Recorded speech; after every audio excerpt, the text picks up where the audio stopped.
Power centres का ही अगर तज़किरा कर लें तो इफ्तिखार चौधरी साहब चीफ जस्टिस सुप्रीम कोर्ट के तौर पर वो लगा ये कि बहुत ज़्यादा आपके करीब हैं, लेकिन पीपल्स पार्टी का बेड़ा गर्क करने में काफ़ी रोल अदा किया उन्होंने और पूरी गवर्नेंस का निज़ाम भी तहबाला कर दिया।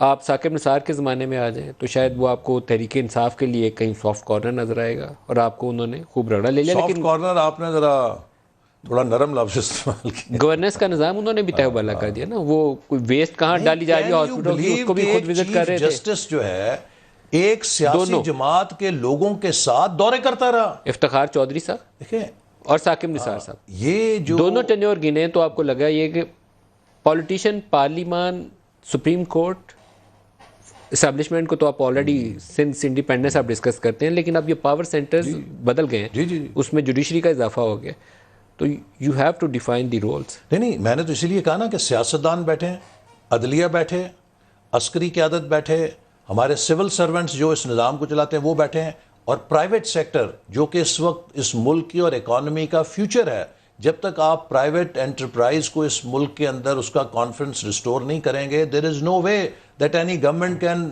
Steer this economy.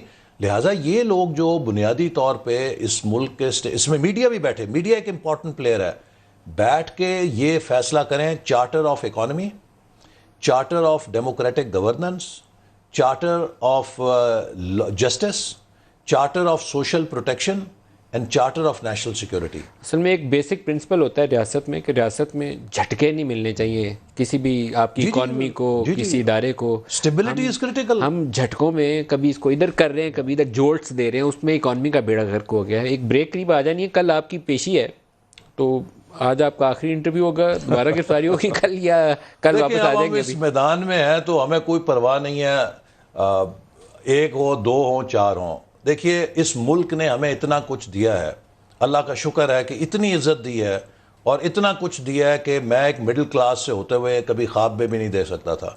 अगर इस मुल्क के अंदर अपने असूलों के लिए और इस मुल्क के मुस्तकबिल के लिए जो एक विजन है, आपको उसके लिए कुर्बानी देनी पड़ती है, तो इट्स नो बैड डील।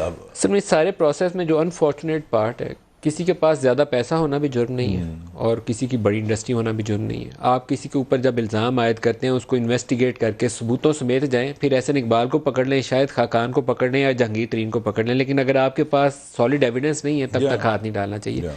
तभी निज़ाम का बेड़ा गर्क होता है ना। क्रेडिबिलिटी तो जीरो होगी ना जी उस दिन जब आप खाली कागज़ लेके चले जाते हैं। नैब वालों को ये कहता था कि तुम लोगों ने मुझे और शाहिद को पकड़ के हमारे साथ तो जो जुल्म किया है, अपने साथ ज़्यादा जुल्म किया है, इसलिए कि जो कोई 60-70% आपने अच्छा काम किया होगा वो भी मशकूक हो गया, और जो असल कल्प्रिट्स हैं वो भी अब कहेंगे कि हमारे खिलाफ भी इंतकामी कार्रवाई हो रही है। तो इसलिए ये एक बहुत बड़ा जुल्म हुआ है कि हमारे मुल्क के अंदर एहतसाब के निज़ाम को सियासत में उलझा के उसकी पूरी क्रेडिबिलिटी जो है नैब ने स्मैश कर दी है।